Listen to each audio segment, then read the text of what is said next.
You have been programmed. The ideas that went into your subconscious mind formed the conditioning. And the conditioning is referred to as paradigms.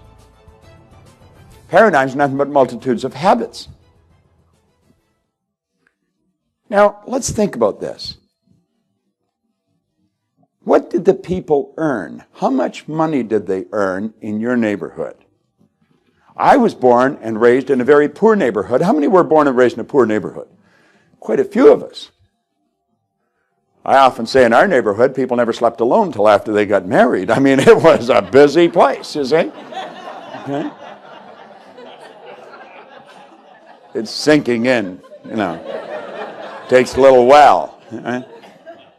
Now, but think about this. What are your religious convictions? You see? Do you know people that are born into a welfare area are going to grow up and live in welfare? Are there exceptions? The odd one.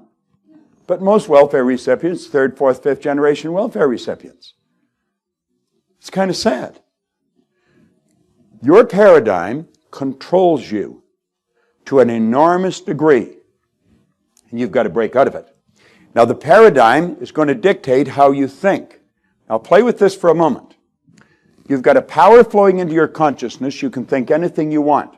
You can think any thought you want to think.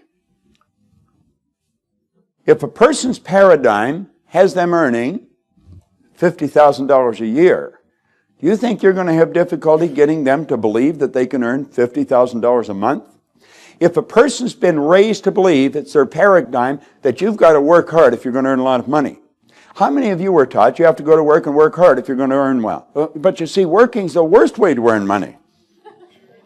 I often mention, I did a TV show with Robin Leach a number of years ago. He has probably interviewed more wealthy people than anybody alive, and he told me the wealthiest people he knows, he's never seen them working.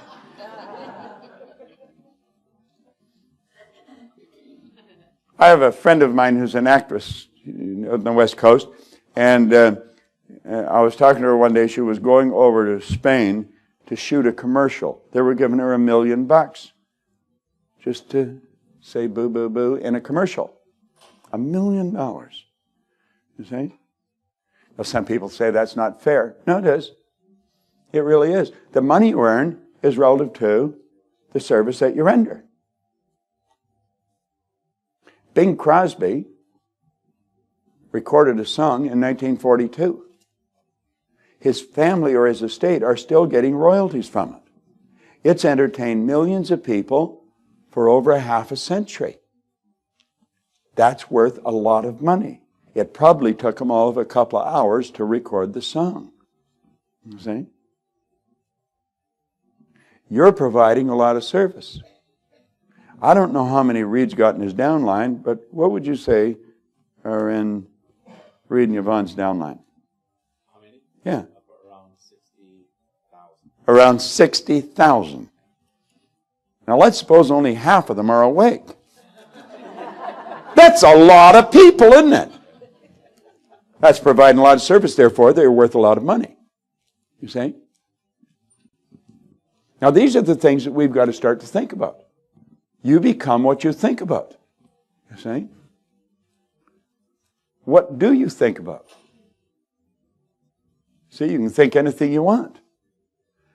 Most people keep thinking about the same things. Do you know why? They're thinking about what they're surrounded by. Their outside world's controlling them. What's holding people back? It's paradigms. That's what's holding people back. That's what's holding you back. That's what's got you stuck. And you've got to figure out how to break out of that old paradigm. Until we break out of it, that's what I broke out of way back in the early 60s. My income went from $4,000 to over $1 million a year. And I had absolutely no idea what happened. It took me 9 years to figure out what happened. It's so simple and it's so easy. Most people that are highly successful cannot articulate why they are. My life changed so dramatically, I wasn't satisfied with winning. I had to know why. And I have never stopped studying it. And I'll tell you one thing I've learned. If you want to receive more, you better give more. Yet you don't have to worry for 5 seconds of whether it's coming back. It'll come back. You just have to put it out. Put the good out. You'll say, but they don't understand. They don't have to understand. You're not dealing with them. You're dealing with the universe. You're dealing with spirit. Spirit operates perfectly. Spirit never expresses itself other than perfectly. It's like I said before, the problems we got are in our individual or collective ways of thinking. Now, Joel Barker said, if we ignore the power of paradigms to influence our judgment, we're going to put ourselves at risk when exploring the future. We are not here because we didn't have anything to do. I don't think you came all the way to Cincinnati because you had nothing to do. I think you came here because you had the hope of getting something that's going to enable you to do whatever you're doing better so that you can enjoy life and enjoy it in abundance, because that's the promise that we got years ago.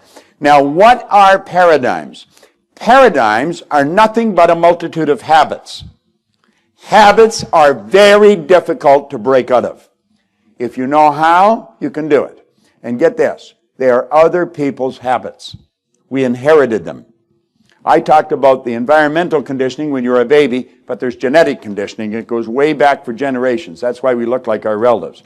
Now, paradigms influence our thinking. Paradigms also control what you do.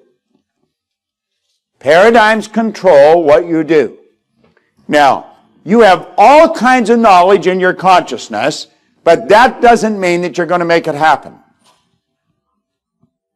The conscious mind is loaded with information. There isn't a person in this room that doesn't know how to become a diamond.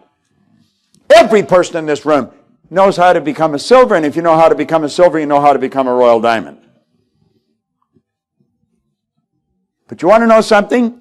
If we wired everybody up to a polygraph, there's people in this room that really don't believe that they can become a diamond. Yet their intellect will tell them, yes, you can do it. But they don't really believe it. See, the polygraph doesn't measure your intellect. The polygraph measures your subconscious mind. That's the message they get. And there's people here that don't believe they can do it. Now, what you've got to do, you've got to get the belief to go from the conscious to the subconscious. You've got to figure out how to take all that knowledge you've got in your conscious mind and internalize it. There's a word called praxis. Praxis is the integration of belief with behavior. People say, I believe it, and their behavior would indicate they never heard of it. Okay? You see, school gave us valuable knowledge. However, school never taught us to alter our old paradigms. Therefore, we frequently do not do what we believe and already know how to do. Now, this is what we're working towards. I want you to let this represent X energy. The subconscious mind is programmed, and we're going to say it is programmed with X-type energy. That's your subconscious mind. That's mine. It's William's, it's Reed's, it's Yvonne's, it's Linda's, it's everybody's. That is the heart. We go way back. Solomon says, as a person thinketh in their heart, so are they. Not as they think in their consciousness. It's as they think in their heart. As they think deep in the subjective mind. The early Greeks referred to the subconscious mind as the heart. Now, if the subconscious mind has been programmed with X-type energy, when that power flows in, what do you think they're going to think? They're going to think X-type thoughts. And they're going to attract X-type people. We are attracted to people that are in harmony with us. That person is in bondage. I loved it when Kendall flashed that matrix concept. Was it Morpheus? He said, we are a prisoner of our mind. He's right. That's what keeps a person stuck at silver for 3 and 4 years. They're a prisoner of their own mind. They keep thinking they can't make it. Why does everybody go silver at the end of the month? Why do they do it the last 2 days? Why not the first 2 days? Why not the first week? Why don't you start a new paradigm? Say, well, geez, I never thought of that. Well, think of it. We are going to get a ball rolling through the 10,000 healthy millionaires that will change this company like night and day. Now, you watch, it's going to happen. There will be 20,000 new wellness consultants a month being brought in just in North America. That's got nothing to do with Australia or Europe or anywhere else. 20,000 just here in North America. It'll happen just as sure as it's going to get dark tonight. You know why? Because I know it will. And you just need one person to know something. That's all you need to start. You see? And I know that you want it to happen, because if that happens, that's going to help your business, so you want it. If you want it, and I know it, you're going to listen to what I'm saying until you find out I'm lying. And you know I'm not lying, because when you hear the truth, you'll know it. Do you know why you hear the truth, you know it? I'll tell you why. You've often heard that. When you hear the truth, you know it. You've heard that many times, haven't you? I'm going to tell you why. Truth has to do with vibration. There's many ways of expressing the truth. Truth isn't just in the spoken word. I can say something to you and be thinking something else. The essence of your being is perfect. Let's go back to the radio concept again. There's a receiver. And when you send out a signal, it resonates with the receiver. And it takes it and fires it out on another vibration that you hear. Your ears operate on a certain frequency. When the signal's sent in here, you don't hear it. But the receiver picks it up. It resonates. It becomes one with, marries with the receiver. And it sends it out on another frequency that we call hearing. The truth is a vibration. It resonates with the essence of your being. You're a soul. It's perfect. And the truth resonates with the essence of you. It's like a spark in your being. And when the two of them come together, it sets up a conscious thing we call knowing. And you know it's the truth. You don't know why you know it's the truth. You just know it's the truth. That's why you know. You see? That's why when you hear the truth, you'll know it. Now, what I'm telling you, you know it's the truth. See? Now, why do people stay this way? Well, they don't know. There's only one problem. It's ignorance. That's the only problem we'll ever have. That's the only problem in the world. All the problems you hear in the Middle East and everything, it's all ignorance. We're better than them. They're better than us. It's all ignorance. We're all the same. There's only one mind. We're all an expression of the same mind. We're different colors, different sizes, different shapes. That's all surface stuff. You get past culture, we're all the same. We're all spiritual beings. See? Now, there's a person in bondage. And this is how a person starts to grow. You see, the X conditioning in the subconscious sets up X vibration, causes X-type results. So, somebody comes along and they give that person a Y-type idea. Now, I can come along and I can tell you, I can show you how to earn $1 million, Ann. I can tell you how to do that, you see. And Ann can listen to me and she can understand what I'm saying. She could go and repeat it to Grant. You see, you could do that. Because your intellect will grasp what I'm saying, you see. You're an intelligent being. And I'm using words that you can relate to because I'm speaking the same language as you're speaking. So as I share these words with you, you understand them. You understand them on an intellectual level. See? That doesn't mean you're going to change, though. Because the idea is just in your consciousness, and it's not your consciousness that's controlling you. It's your subconscious that's controlling you. You see? But we've got the idea there, and the person can understand the idea, but they don't know why they're not doing it. Well, here's the deal. You see, that's called reason. This is the terror barrier. Now, we back this up for a moment. We take that why idea and we impress it upon the subconscious mind. Now, this is where we get the idea, I'm going to step out and I'm going to make it happen. I'm going to stand up in front of everybody and say, I'm going to do this.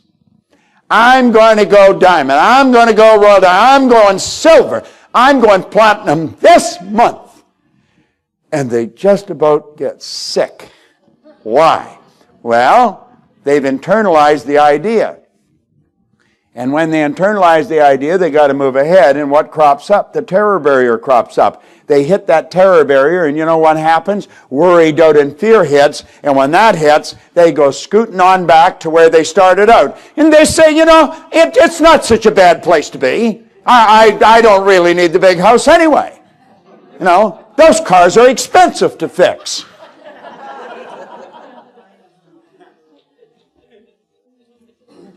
Oh, Reed never says that. I mean,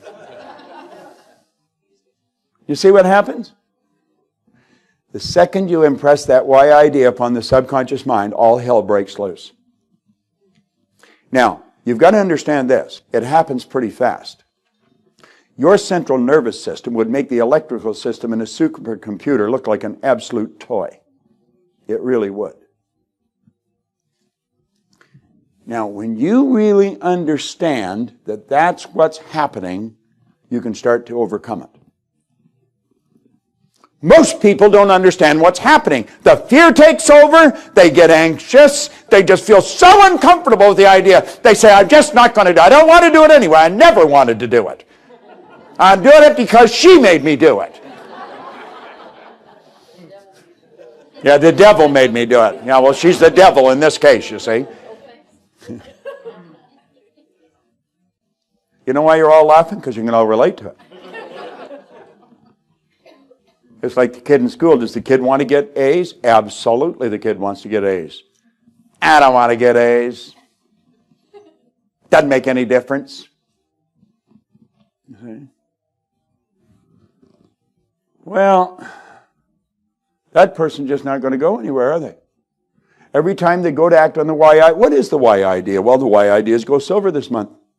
The why idea is go gold. The why idea is buy that big house. I remember Mike DiMuccio. I'll tell this story now because he tells it anyway. But he and I were in Indianapolis. You were in Indianapolis then. We went down there. We were going to buy Indianapolis. And Mike had put an offer in on a house. Now, everything's relative. You see? I didn't think it was that big of a deal. I really didn't. And Mike's wandering around, he's in a sweat, and he doesn't know whether he should do it or not.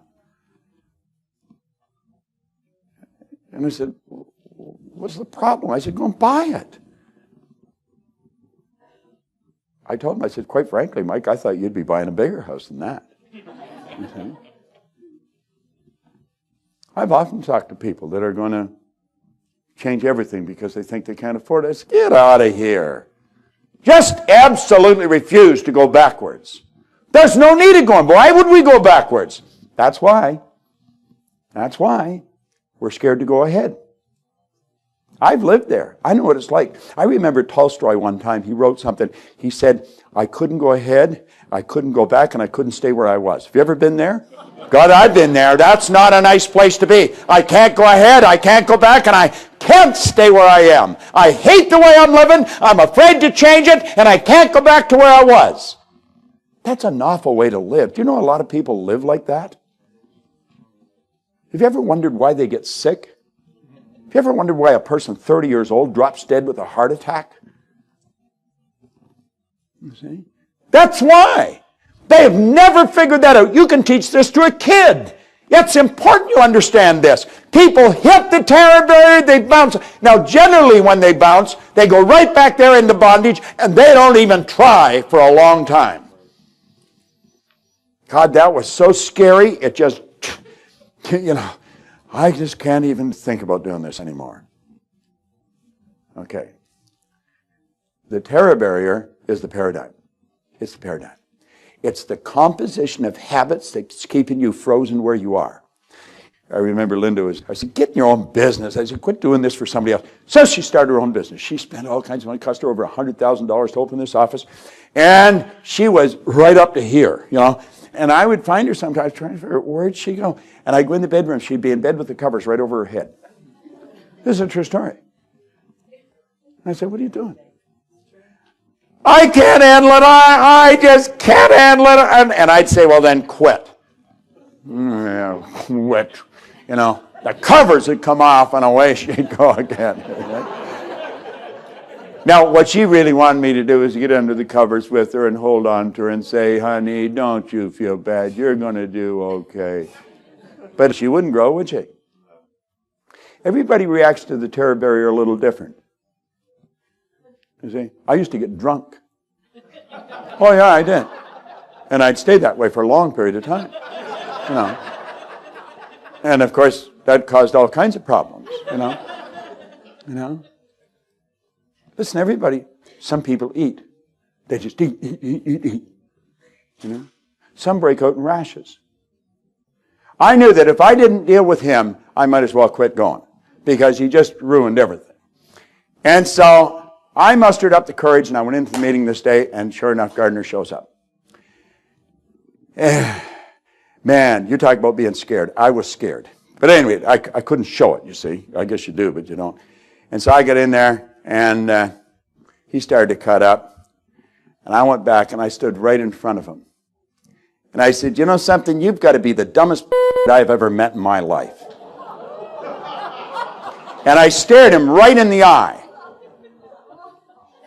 And you could just see his muscles and his jaws and everything tightening up.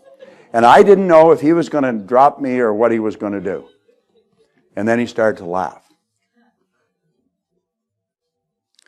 And I said, you know something? I can earn it faster than you can steal it. And you got to talk their language. They don't call guards guards, they're screws. I said, you know something? If I tell that screw to open the door, he's got to open the door. You know what he's going to do? If I tell him to open the door, he's going to lock you up again. And you're going to stay locked up until I come back next month. And you're telling me you're smart? You are a dumb guy, you know. And you know, that moment, that man changed. He changed. They paroled him to me. No, they did. They did. I hired him, and I was opening an office in England, and he was the best employee I had. And I went down to the National Parole Board, and I was hammering on the desk, and I said, you've got no right to keep that guy on parole. I said, you said that you're trying to change them? He's changed. They tore up his 7-year parole. He had to report to city police every week. He had to report to the Mounties every month. And they tore that up and gave him his passport. When I left England, I sold the office. He stayed there for about 3 or 4 months until the fellow that took it over got used to it. And then he moved back. His wife had a little girl while he was in prison. They were, for all intents and purposes, they were apart. He came back to Toronto. He was not allowed to go to Windsor. He had to stay in Toronto. And a priest from the prison went to see her and got her to come back with him. And he accepted that little girl as if it was his. And she lived with him until he passed away. This guy changed like night and day. You know something? That was a terror barrier he went through. There's a funny side to this story. John Canary does seminars with me, and John was working with me. John was working with him. And we were bragging about just how much Joe changed. Never stole anything anymore. And we went to his funeral, and he's sitting there, laying in the coffin, and he's got Canary's cufflinks on.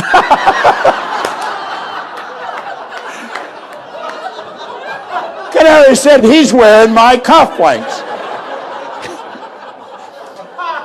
But I said, well, that's not too bad. I said, he did pretty good. But you see, I have seen what we're going to talk about here work with a lot of people.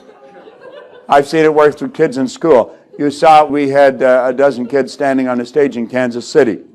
You know, I only worked with them 1 hour a week for 12 weeks. And those kids got on stage in Kansas City at a Team Diamond event in front of 10 or 12,000 people. How many were at that event? Quite a few of you. Well, if you weren't there, you missed something. Because you saw 12 teenagers just as confident as anybody you've ever saw. And they were teaching the audience what they knew about the mind. And the audience was taking notes. So it goes from the teenagers once a week for an hour for 12 weeks to Joe Gardner. We've gone into companies and watched the sales go up by hundreds of millions of dollars. So when I tell you that we're going to be doing 20,000 new wellness consultants a month, believe me, I'm not going to do it. You're going to do it. But across North America, that's what's going to happen. We're just going to shift the thinking and go through the terror barrier. Now let's take a look at this. Can I change the paradigm? And the absolute yes. Yes, you can change the paradigm. Now just see, when you see that, you have hope. That's what Ray Stanford did for me. He gave me hope. I honestly believed I was stuck. That the thought of winning didn't ever even enter my mind. I just figured that this is the way it is. I had losing, I was always losing, and I never thought it would change. When you have hope, that means you have options. Then you decide how many pins you're going to break. Not whether you're going to or not, how many. Let's hear that idea. You make 10 calls, you get 3 appointments, and you make 1 sale. I have never bought into that kind of jazz. Earl Nightingale said, if you see a large group of people going that way, you see 1 or 2 going that way, follow the 1 or 2. Why not, instead of 10 calls, 3 appointments, 1 sale, 1 call, 10 sales? Wouldn't that make a lot more sense? Why do we think of recruiting 1 person a month or 2? How about 50 a month? Let's say, well, you couldn't look out. What do you mean you can't look after them? You could look after 100 a month. All you have to do is figure out how to do it. How about group learning? How about mass educating? There's millions of people in this country, and everybody wants what you've got. Let's change the paradigm. Let's get a new idea and start operating with it. We've got options. We really do have options. Now, how can our paradigm be changed? Well, here's how it can be changed. And make no mistake about it. It's a lifetime commitment to a daily program of self-improvement. Because understand this, when you stop improving, you're stuck again. It's a lifetime commitment to a daily program of self-development. I mean, you eat every day. You have a shower every day. You brush your teeth every day, comb your hair every day. Some of you are involved in physical exercise program every day. Well, Napoleon Hill said, what a different story people would have to tell if they would adopt a definite purpose and stand by that purpose until it had time to become an all-consuming purpose. Do you know that's what William Todd did last year? That's exactly what he did. I phoned him one day and he wasn't there. I was talking to his mother, and I was talking to his mother about how much he had changed. And she said she couldn't get over how much he changed. I talk a lot about reacting or responding. I say William was the patron saint of reacting. Everything that happened, he reacted. He hardly ever reacts anymore. He was talking about his gold card going to Brussels and back. There's a book by Thomas Troward that the article for Spirit of Opulence came out of. And it's 100 years old. And I've had the book 2 or 3 times, and I give it away to somebody. And I was saying to Gina one day, I should really get a copy of that. Well, Gina found an original copy, and she gave it to me. And I took it with me on the trip I was going to read when we went over to Europe. And I pulled it out and I showed it to William. I said, look what Gina gave me. And he says, could I read it? I said, sure. You know. So I give it to him to read. And he said, I'll read it while we're on the trip, which he did. We got to Copenhagen, and we were flying over to Helsinki. And he'd read, and then we'd talk for a while, and we were brainstorming back and forth. And we got into Helsinki, and we got into our room in the Arthur Hotel. And it was actually the Y. I mean, I had a hard time believing I was there. And I knew I attracted it, and that really bothered me, you know. And I thought, it's the company I'm keeping, I'm sure.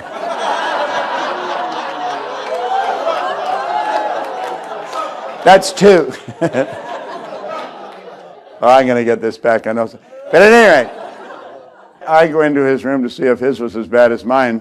And he says, I really screwed up.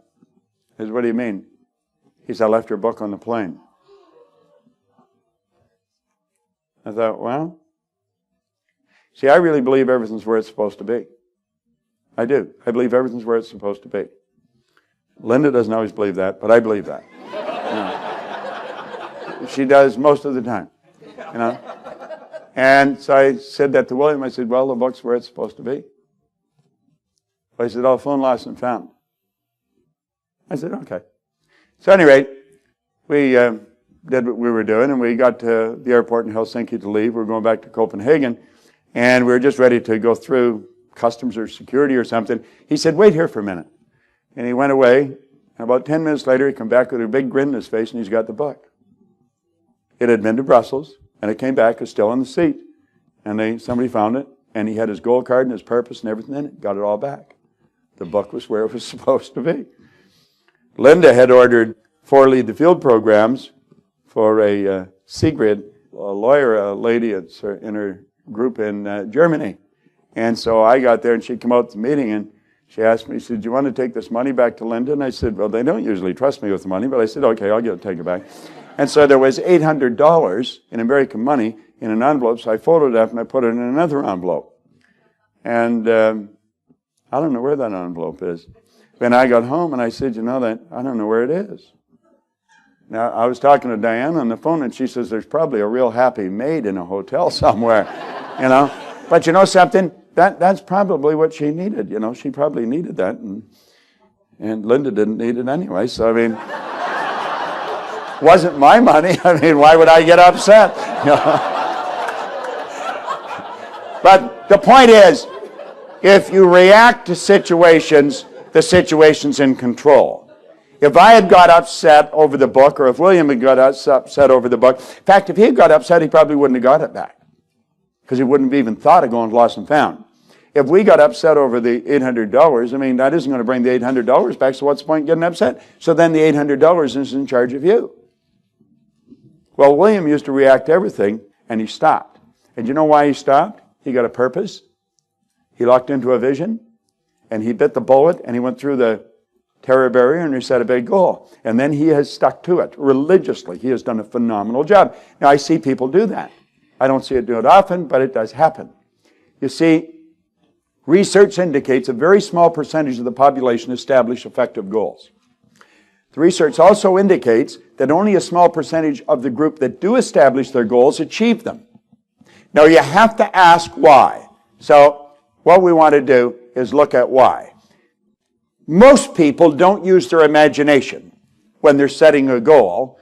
What they actually use, get this thing working, is this thing here. They use their reasoning factor. They do not use their imagination. Now, this is rather sad, but it's what happens. All right? So, I always say that most people are extras in their own movies, you know? And they are. We write our own movie, and we can be the star. We don't need to be the supporting actor. We can be the star in our movie. We can see ourselves living the life that we really want to live. But first we have to decide, what do we really want? If you're taking notes, put want in big letters on the page. Very few people understand that. They don't go after what they want. They really don't. What do? They go after what they know they can do. They repeat their present results. Now, it's important that we understand this. You are attracted to people that are in harmony with you. When you're with people that are not in harmony with you, you are very uncomfortable and possibly very unhappy. If the people you're with are not on your frequency, you're not comfortable in their presence. That's why you find poor people all living in the same neighborhood, wealthy people living in the same neighborhood. You'll find intellects hanging out together, and, on and on we go. Now, we have a tendency to attract people into our life, and we're attracted into theirs that we're in harmony with. Those people are comfortable with you. They don't want you to leave. When you go to leave, they don't want you to leave. Now, if we wire them up to a polygraph and ask them, do you want this person to win? They'd say yes, and they'd be telling the truth. I want you to win, but I don't want you to leave. People do not resist change. People resist being changed. If I decide to change, I'll change. If I decide you're going to change and I try and force it upon you, a big barrier will come down between us. When you go to leave the group you are with, you're forcing them to change. They have to adapt to your absence, and they don't want to. So you're not going to get support if you go to leave this group. Now, we like going to do things we know how to do because there's no risk. I mean, I'm not going to look bad. I'm not going to fail. I might be able to win, but I'm not going to try. I might be able to, but I'm not going to try because I might look bad. And I don't want to look bad. I mean, you'd laugh at me. You would laugh. You'd laugh at me if I failed. This goes on in our head. This was programmed in. Now, what are you trying that for? It's better to be safe than sorry. It's not better to be safe than sorry. It's better to be sorry than safe. At least step out and give it a whirl. If you're going to just go after what you know how to do, and that's what many wellness consultants are doing, you're always going to get the same results. Now, what would we do? Well, if we're going to leave that group, we get sort of sick of it there, where do we go? Well, we approach this pretty methodically. I mean, we really think about this because there's risk involved, you see. And so we start to, what do I think I could do? And so we get our pen out, and we think, well, if I could get Harry to, I might be able to get him to do 1,400. And if I got Betty to do, and I'm looking at all my people, well, she's not going to do anything anyway, you know. And no, we do this. We do it. We figured out, we're doing what we think. I think I could get 1 silver. I don't know if I could do it this month, but maybe I can. I think maybe I can. Okay. Listen, this is what we do. Yes, we do. Now, we got a plan. We're going to go diamond. I got it all mapped out. How many silvers do you need? 16. But I'm going to tell you how I'm going to do it. And I got it all planned out. I got it drawn out. Draw it out, draw it out. They tell you, draw it out. And so you get the chart, and you get the plan.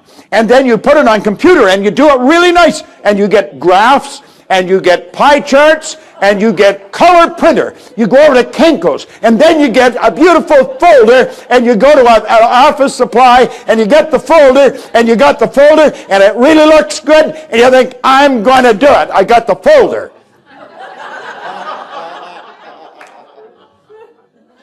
Harvard tells you got to have a plan. Go try to borrow money at a bank without a plan. You got to have a plan.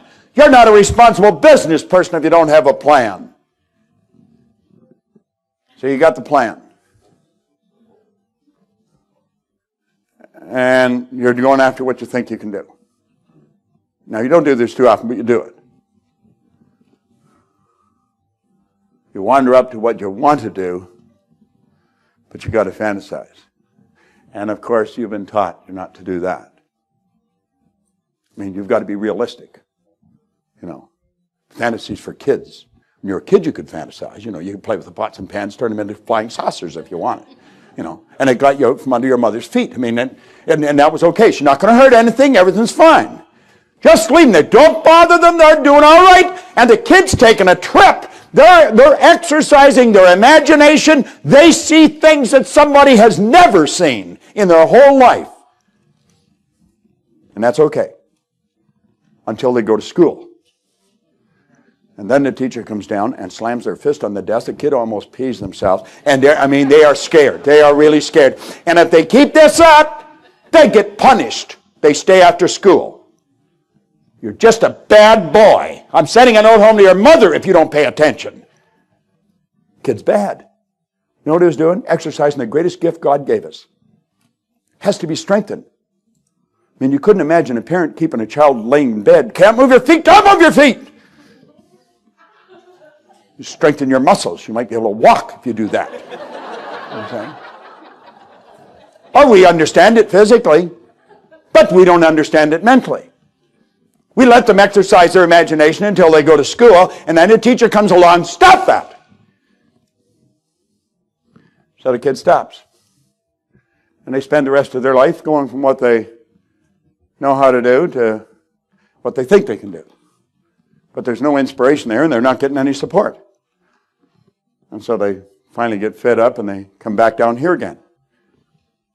And they go to a meeting in Team Diamond, and they get all pumped up, and so they decide to try it again. But it doesn't work. And they get sick of doing this, and they come back down here, and that's where they stay then, just doing what they know how to do. 4 years later, they're still there.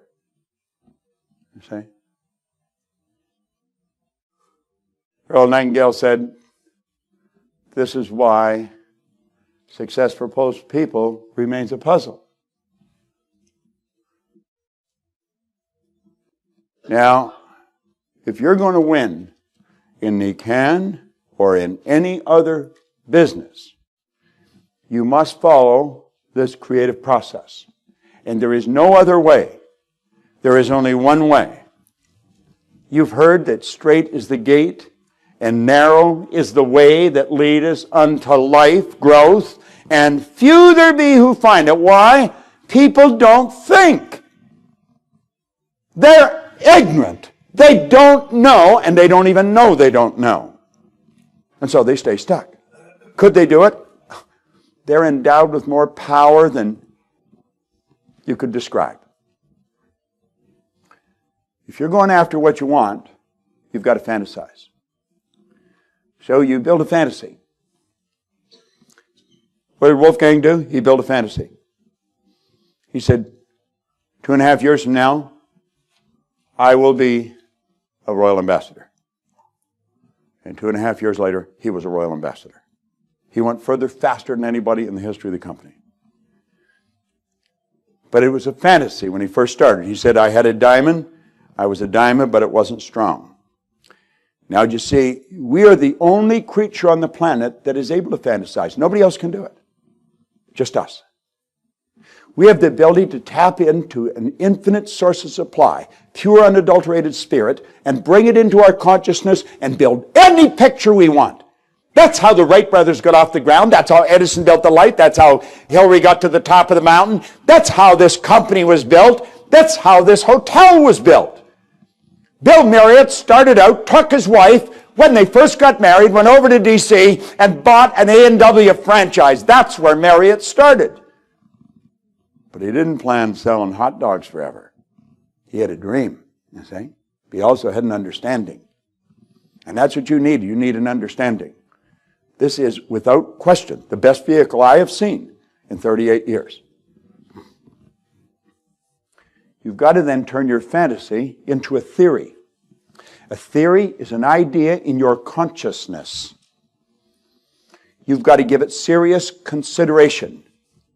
You do not have to know how it's going to happen. Common sense and understanding would tell you you don't know how it's going to happen if you knew it would have happened. The fact that you're not there tells you you don't know how it's going to happen. You don't have to know how it's going to happen. But I'm going to tell you something. Before you can turn that theory into a goal, you must ask yourself 2 questions. You have to ask yourself, am I able?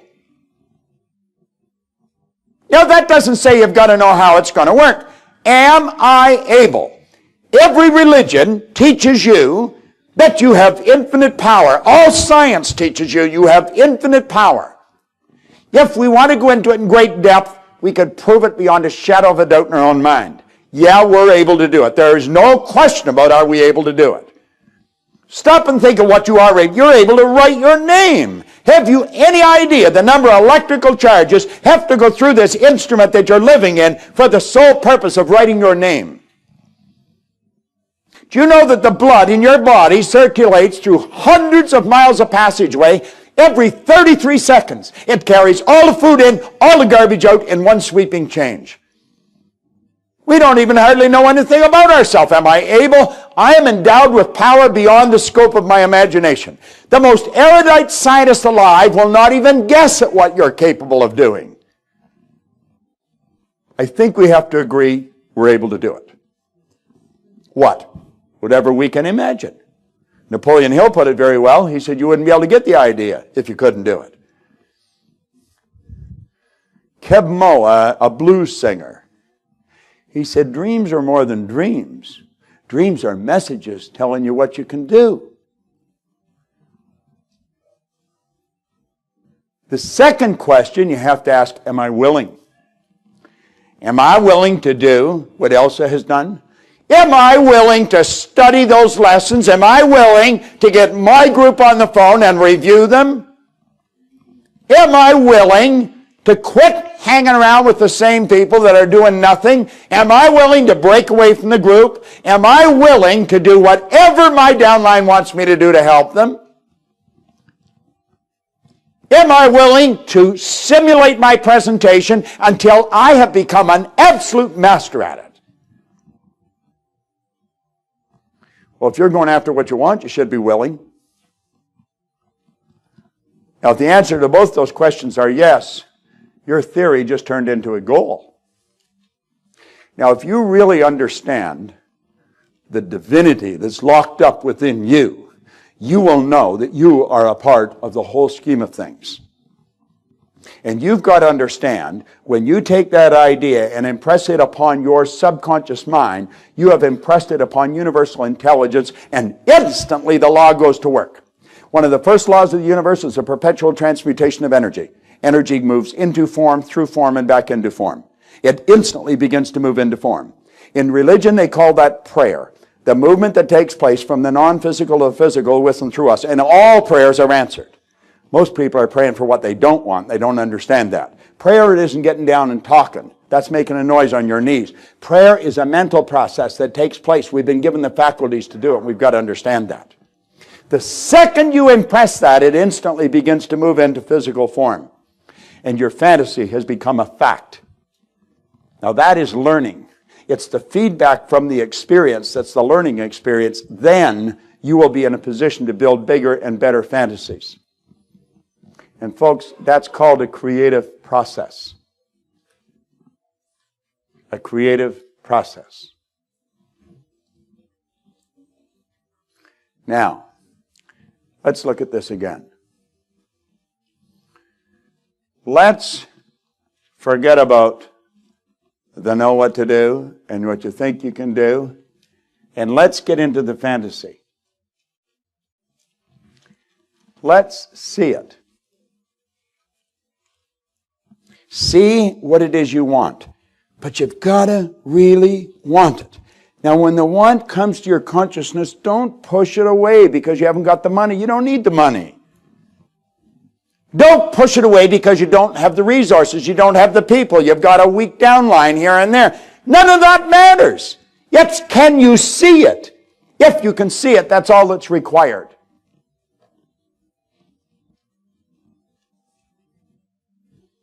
You've got to let yourself see what you want. See what you want. See yourself living there. See yourself building the organization. You've got to believe it. Do you know your belief system is based upon your evaluation of something? It took me a long time to understand this, but through reading this material, through studying that program, Lead the Field, and I have studied that for years. I've got a picture. I'll publish it one day in one of our newsletters, where I'm standing with my hands on the Lead the Field program when I would be about 35. I was teaching it to corporations then. And the addition you've got is as a result of me teaching it to the Nightingale Conant Corporation and changing Vic Conant's life, Lloyd's son. And that's when they asked me to record what I had done, what I had taught. And that's what you've got. You see, the more you study, the more you're going to believe. The more you know about you, the more you're going to believe in you. I didn't believe in me because I didn't know me. I didn't know anything about me. I didn't know who I was. And if you don't know you, you can't believe in you. Now keep looking here. Then you've got to do it. You've got to step out and do it. Now look here for a moment. Do you think that guy knew how he was going to get to the top of that wall? He didn't know how to get to the top of that wall. He just knew he would get to the top of the wall. Yet because he had the picture of himself at the top of the wall, that he was going to get to the top of the wall. Just see, you only see the next step that's necessary to get you to where you're going. He would think, I'll put this axe in here, this pick in here, this foot here, and he steadies himself. He adapts to the conditions and circumstance and environment he finds himself in. Then he sees his next step. I'll put this pick here, this foot here, this foot here, and that's how he goes to the top of the wall. You have to know where you're going, and you have to know that you'll get there. It's always been that way. Wernher von Braun, when John Kennedy asked him what it would take to build a rocket to carry a man safely to the moon and bring him back to Earth, he said, the will to do it. What will it take you to build a real strong organization, to stay on course, not to a little bit of effort this month and then next month? You get halfway to silver and quit. You don't even start going to silver until around the 14th of the month. Let's start at the beginning of the month. Let's have the whole thing in the bag by about the 25th. Take the last week off. Get yourself in order. Get things straightened out so that the first of the month away you can go again. It's only 20,000 points. Put a small team together. Say, let's do nothing else until we get the 20,000 in. No theater, no dinner, nothing until we get 20,000. Split that up amongst a half a dozen people. It's nothing. But you don't find people working that way. You know why? They're not going after what they want. They don't have a reason. When you really want something, you'll do it. But you got to really want it. Nightingale said, success is the progressive realization of a worthy ideal. Now let's look here.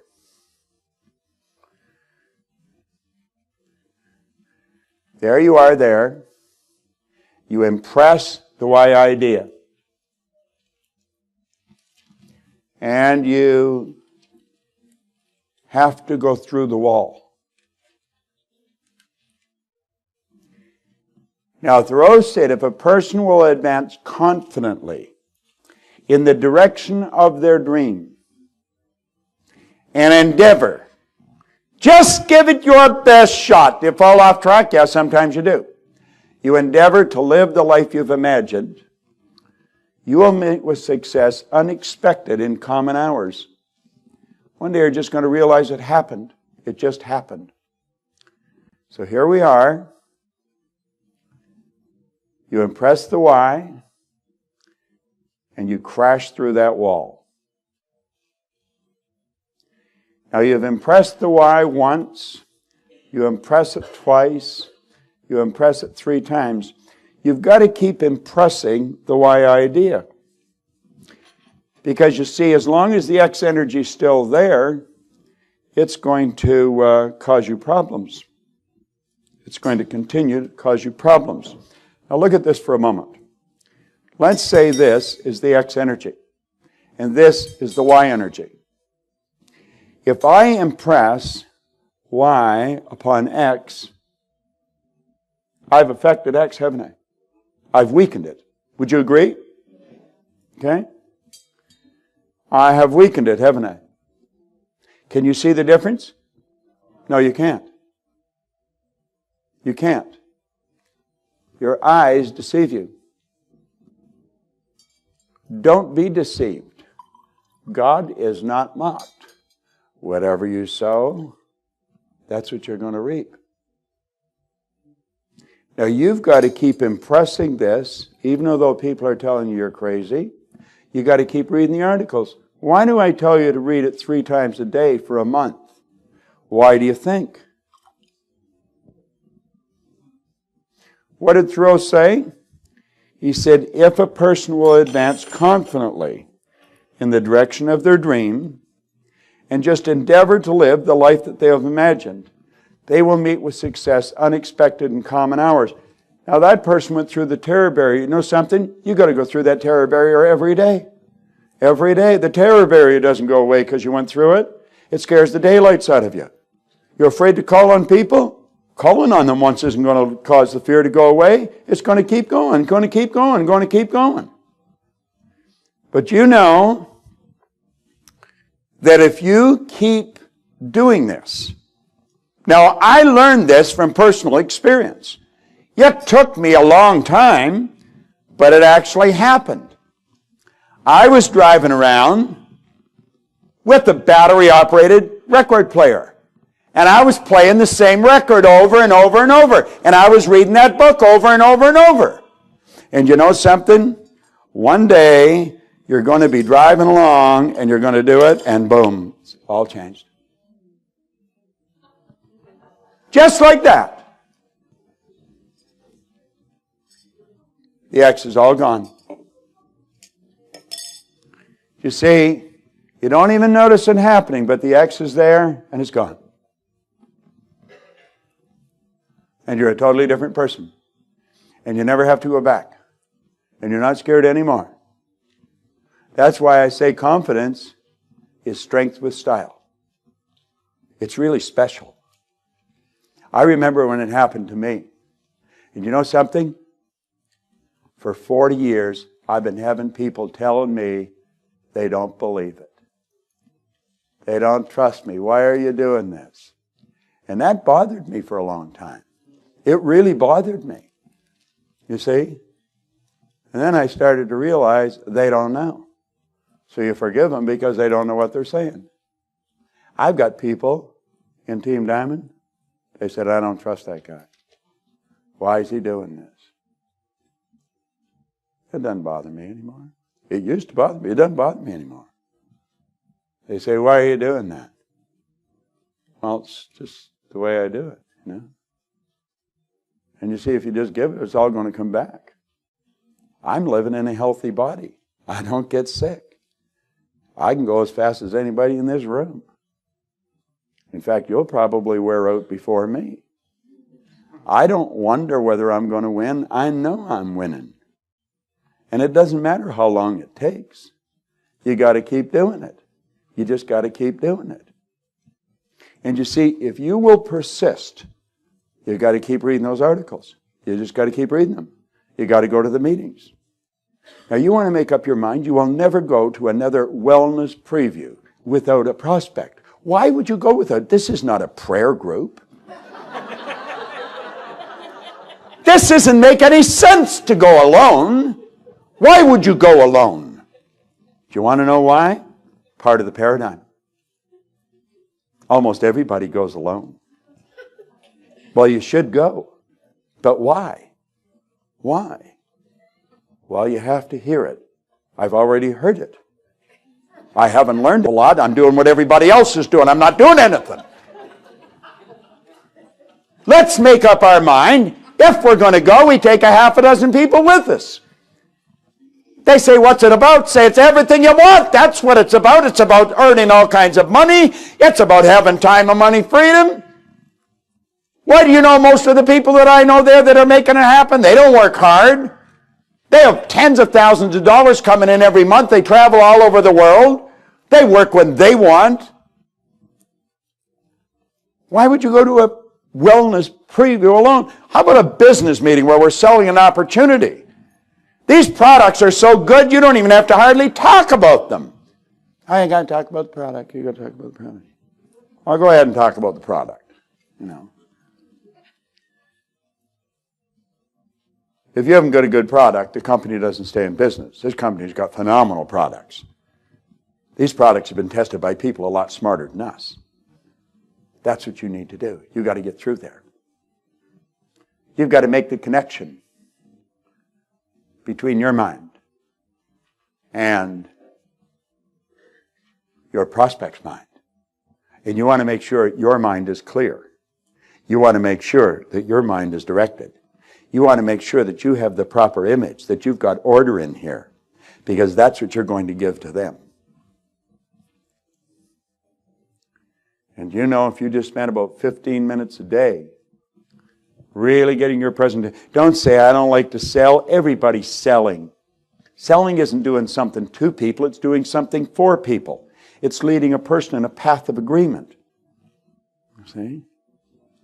Selling is the most honorable profession in the world. Nothing happens until somebody sells something. You see? Before you can do something, you first must be something. It's got to happen inside first. Now, I'm going to tell you, if you take these calls serious, take these calls super serious, you will be on them every week. You'll be on time, and you'll do what we suggest. If you don't have an application, you can't sign a person up. You've got to carry applications. You should always have at least two, because when you use one, then you still got one. You see? Begin to think, feel, and act like the person you want to become. Now, there's the deal. The power flows in. Number one, the conscious mind builds a new image. Number two, the subconscious mind accepts it. Number three, the body expresses it. The image you impress upon your subconscious mind controls your vibration, and your vibration controls what you attract. I would suggest you read that article on vibration about 100 more times. The goal card you should carry loose in your purse or your pocket. I would feel naked without my goal card. I really would. I've been carrying one now for over 40 years. And if I put my hand in my pocket and it's not there, I got sort of a panic feeling. I know I'm losing. The only thing that can grow is the thing you give energy to. Okay? Now you can earn $1 million, and I would suggest that you become part of this millionaires club. You become one of the 10,000 healthy millionaires. 15 minutes a day. Get the idea of money burned in your mind. You can do a lot more good with money than you ever could without it. Money isn't to accumulate. Money's not to store somewhere. Money enables you to extend the service that you render beyond your own presence. You can duplicate yourself many times with money. I was talking to a man last night who has many millions. And he was asking if I thought he should go after more. And I said, absolutely. I said, I never knew a millionaire who didn't want another million. And I said, he talked about his kids. And I said, why don't you help other kids? I said, your kids are an extension of you. As you could help kids all over the world. That'd be a good cause. See? Now, just imagine. It's your imagination that you want to get going. You want to make up your mind you're going to be one of these 10,000. And I'll tell you something. It'll happen long before the year 2010. You can make book on that. It's going to happen. Something is stirring in this company. And if you're at all sensitive to vibration, you feel it. Now, I personally believe that if you're not living on the edge, you're taking up way too much room. Okay? I want to thank you for your attention. And I want to thank William for giving me the opportunity to do the work we're doing. I mean, he and I are the biggest winners out of this.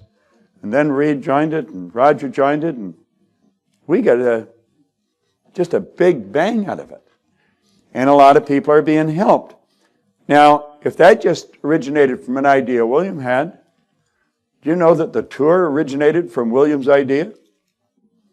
He was the one that originated the idea for Australia, and then Australia flowed over to here. He phoned me one day and he said, make a tape. So I got a hold of John Weistrom in Chicago, and we got a hold of Pat Barry, and we made the tape. And the CD went down there. It was all over the place, and before long, it flew over to here. Now, I want to thank all of you for coming. I want to thank you for coming on that call. And I want to encourage you to get on the call and stay on the call. If you haven't registered on 10,000 Healthy Millionaires, you want to register. There's something good going to start to happen on that. And I'd suggest you get in it as quickly as possible. Is William in the room? Yeah, right here. All right. Well, William, I want to thank you. Let's hear it for Bob. Thank you. Thank you. Fabulous job.